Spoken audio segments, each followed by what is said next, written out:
Selamat pagi adik-adik. Pada kali ini kita akan membahas materi tentang panggilan murid Yesus fase B kelas 8 yang disusun oleh Santa Laurencia Borsimbolon dan Gita Ekaristi Sitio.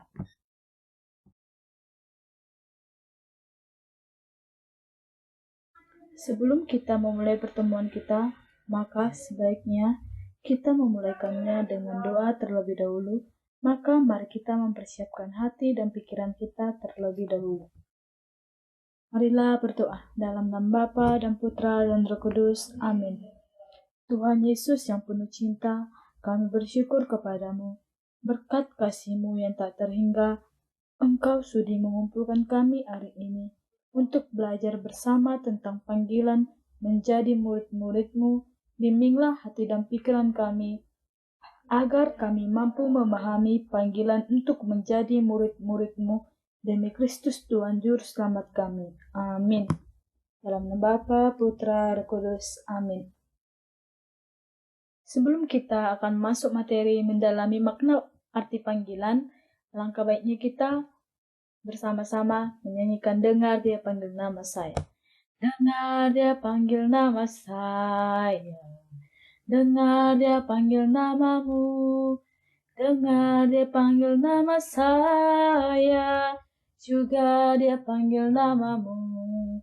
Oh giranglah, oh giranglah, Tuhan Yesus amat cinta pada saya. Oh giranglah, ku jawab ya, ya, ya. Ku jawab ya, ya, ya. Ku jawab ya Tuhan, ku jawab ya Tuhan. Ku jawab ya, ya, ya. Sebelum Ibu menjelaskan apa panggilan murid Yesus, dan Ibu akan memberi pertanyaan pemantik.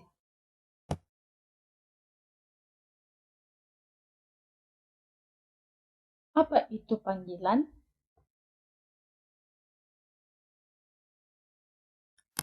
Ibu akan menjelaskan apa itu panggilan. Tujuan panggilan Tuhan dalam kehidupan manusia adalah untuk mengubah dan mengarahkan hidup kita menuju kekudusan serta menjadi saksi baginya. Dengan memahami tujuan panggilan Tuhan, kita sendiri dapat menemukan makna dan arah dalam hidup mereka serta berkontribusi positif bagi orang lain dan masyarakat secara keseluruhan. Arti panggilan itu apa dong?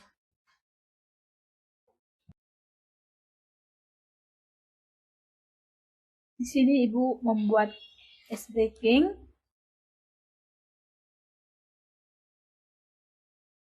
Sekarang Ibu memberi materi pertemuan pertama. Wawancara dengan Pastor Franz.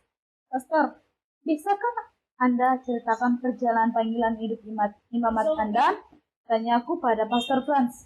Baiklah, pada awalnya saya tidak pernah punya impian untuk menjadi seorang pastor. Cita-cita saya saat itu ingin bekerja di kantor sebagaimana umumnya orang desa. Maka ketika lulus SMP, saya melanjutkan pendidikan ke SMA, Sekolah Menengah Ekonomi Atas. Kalau sekarang seperti SMK, saya memilih jurusan akuntansi. Di SMA inilah saya mulai banyak terlibat kegiatan keagamaan baik di sekolah maupun di wilayah, seperti ikut mudika, KOR, dan sebagaimananya. Tidak jarang guru agama di sekolah meminta saya ikut mendampingi adik-adik kelas dalam pembinaan iman. Rasanya sangat menyenangkan dapat terlibat dalam berbagai kegiatan tersebut. Dari sinilah saya memulai merasakan benih-benih panggilan itu bertumbuh. Seiring dengan itu, cita-cita untuk menjadi seorang akuntansi mulai terkikis, ujar Pastor Franz. Begitu lulus SMA, saya memberanikan diri minta izin orang tua untuk masuk ke seminari. Seperti yang sudah saya duga, orang tua saya keberatan karena saya adalah anak satu-satunya yang diharapkan dapat meneruskan garis keturunan keluarga. Lanjut Pastor Franz. Bagaimana bisa akhirnya orang tua mengizinkan? Tanyaku lebih lanjut. Karena melihat kemauan saya yang sudah bulat, saya masih ingat yang dikatakan oleh ayah saya waktu itu, bahwa kalau itu memang sudah menjadi kehendak Tuhan, tak ada seorang pun manusia yang dapat menghalanginya. Akhirnya dengan berat hati, orang tua saya mengizinkan saya masuk seminari, kata Pastor Franz. Setelah diizinkan, kisah selanjutnya seperti apa, Pastor Franz? Saya akhirnya mendaftar mengikuti sejumlah tes masuk seminari dan lolos untuk tinggal di asrama. Awalnya memang cukup berat harus tinggal di asrama. Berpisah dengan orang tua dan banyak lagi kesenangan yang harus dikorbankan. Saya mencoba untuk menikmatinya. Bagi saya semua godaan dan kesulitan merupakan ujian yang secara tidak langsung justru semakin menguatkan benih-benih panggilan itu, karena saya yakin Tuhan telah menentukan jalan bagi kehidupan yang harus saya jalani. Puji Tuhan, sudah lebih dari 20 tahun saya menjadi seorang imam dan saya tetap setia menjalani panggilan hidup imamat ini. Sungguh saya sangat merasa bahagia dengan pilihan ini karena saya memiliki waktu yang cukup untuk mengabdikan diri melayani Tuhan dan sesama, terlebih mereka yang sangat membutuhkan. Jadi, begitulah sekilas perjalanan panggilan hidup imamat saya, cerita Pastor Franz. Cerita yang sangat menarik. Terima kasih, Pastor. Semoga jejak perjalanan panggilan hidup dan imamat Pastor Franz akan terus menghasilkan buah di ladang Tuhan. Kataku mengakhiri percakapan dengan Pastor Franz tersebut.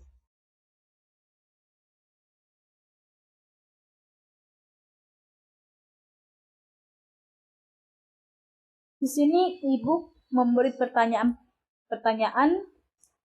Yang pertama, apa pesan yang kamu peroleh dari cerita wawancara dengan Pastor Franz? Yang kedua, apa artinya panggilan bagi Pastor Franz? Mendapat panggilan dari orang lain dapat menjadi pengalaman yang biasa saja, tetapi dapat menjadi pengalaman istimewa tergantung siapa yang memanggil dan maksud panggilan itu sendiri.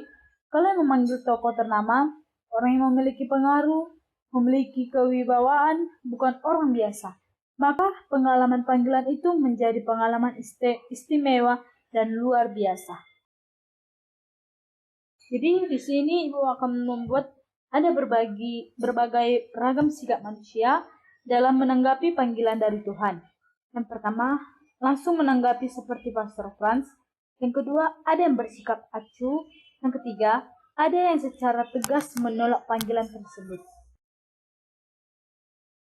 Di sini Ibu akan membaca mendalami kisah panggilan murid Yesus. Kita membaca dari Injil Matius bab 4 ayat 18 sampai 22. Dan ketika Yesus sedang berjalan menyusur Danau Galilea, ia melihat dua orang bersaudara, yaitu Simon yang disebut Petrus dan Andreas saudaranya. Mereka sedang menebarkan jala di danau, sebab mereka penjala ikan.